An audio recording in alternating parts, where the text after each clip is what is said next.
¿Qué tal, jóvenes? Buen día. Acá de nuevo desde Química Valdés y ahora para hablar de qué, de la clasificación general de las reacciones químicas. Entonces, para nosotros hablar de la clasificación general de las reacciones químicas, debemos de tomar ciertos criterios de referencia. ¿Estamos bien?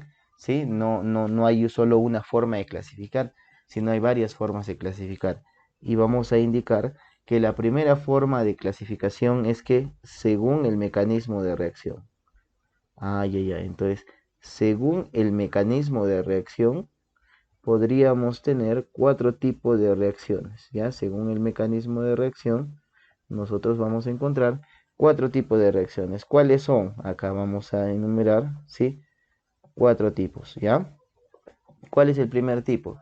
Reacciones de adición, ¿sí? Reacciones de adición.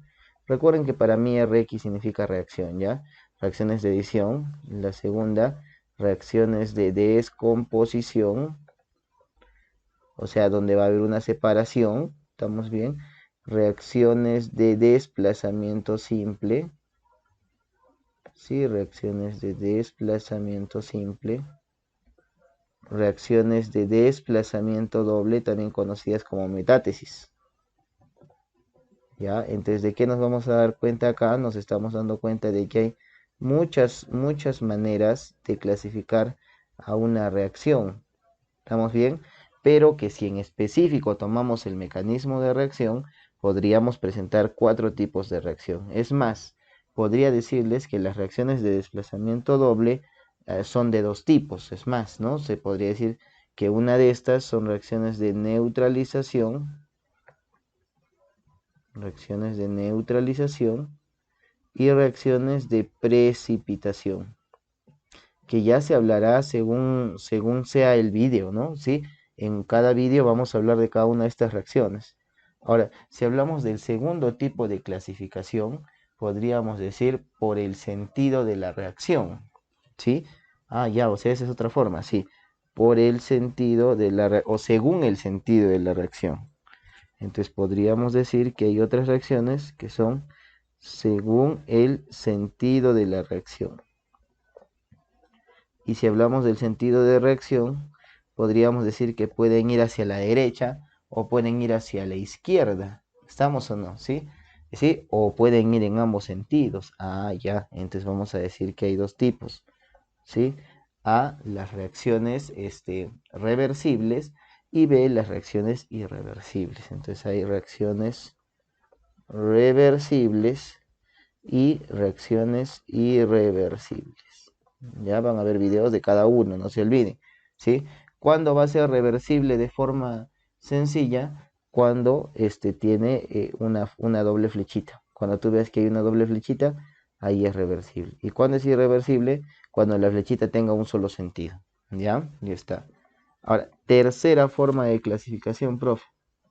Tercera forma de clasificación, vamos a decir que podría ser por la variación de energía.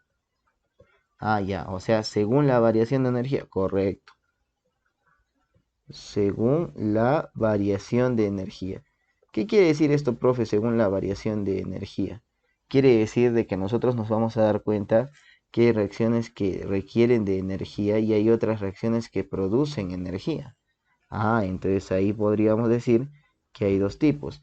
Las reacciones donde absorbe calor, que se llaman reacciones endotérmicas.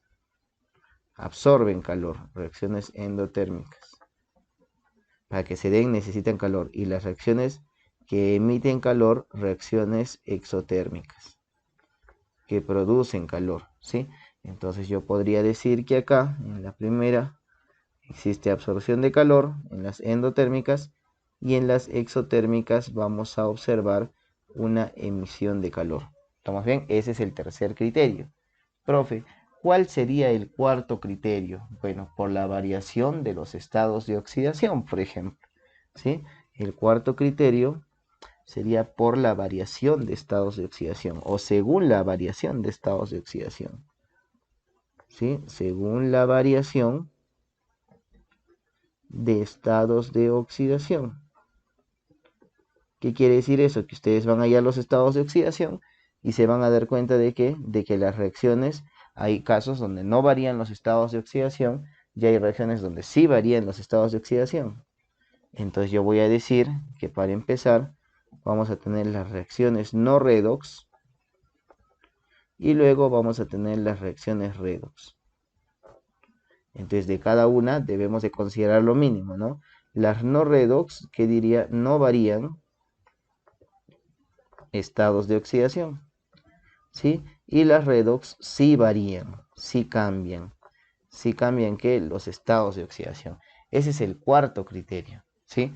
Profe, pero hay otro criterio. Sí, sí, sí, sí.